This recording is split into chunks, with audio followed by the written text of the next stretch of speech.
لا، انا بعتقد الموضوع اكبر من ان هو نقف عند لحظه التدخل، لان انت لسه عندك فيه ترتيبات كتير. رغم ان النهارده الحقيقه كان الاجتماع على مستوى المندوبين، لكن هو كان فيه رؤيه جيده، وان كانت هي رؤيه تقليديه زي ما حضرتك قلتي: احترام سياده وحده ليبيا، الحوار السياسي، تبني استراتيجيه عربيه تدعم ليبيا، حشد المجتمع الدولي خلف الازمه الليبيه لانهاء الحل. ده كلام جميل الحقيقه، لكن الكلام ده ايه الاليه بتاعه تنفيذه؟ هو ده احنا بندور عليه. ايه الاليه؟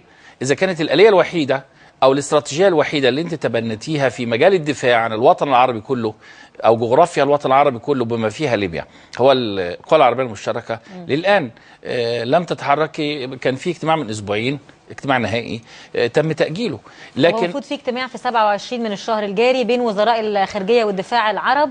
هل ممكن ننتظر بعد هذا الاجتماع انه ليبيا تكون اولى مراحل يعني بلوره القوى العربيه المشتركه؟ المساله احنا نتمنى ذلك، لكن في فرق كبير بين الامنيه وبين القدره. هل لديك القدره انك تعمل الكلام ده؟ ايه المظله بتاعتك اللي هتشتغلي بيها؟ مظله مجلس الامن هيعمل لك مظله؟ ما عملش. هل الجامعه العربيه لوحدها كافيه بانها تخلق مظله تقدري تتحركي من تحتها لدرجه انك انت تتدخلي عسكريا؟ اذا كنت انت مش قادره تمدي ليبيا بسلاح، هتتدخلي عسكريا ازاي؟ الحقيقه انا شايف ان في مجموعه من التحديات الكبيره، وده ناتج عن ضعف الاراده الجماعيه السياسيه للقاده العرب.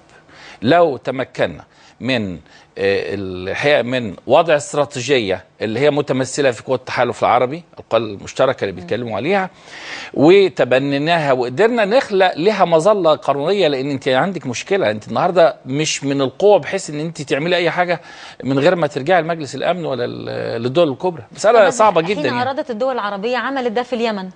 لا، اليمن شوفي، اليمن وضع مختلف للغايه.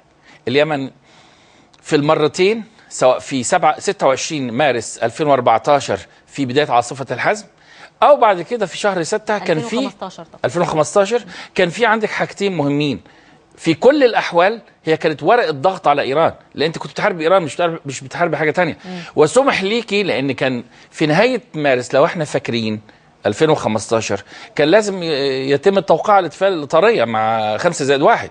وايضا في شهر يوليو اللي فات قبل 18 و 19 يوليو كان لازم توقع على الاتفاقيه هي 5+1. زائد ان انت عندك امن الخليج مهم جدا ل 5+1. انت عندك الاستراتيجيه الامريكيه في المنطقه، واللي ورا الامريكان سواء الاوروبيين ولا غيرهم المصلحه. عندك الاستراتيجيه امن اسرائيل، ثم بترول الخليج.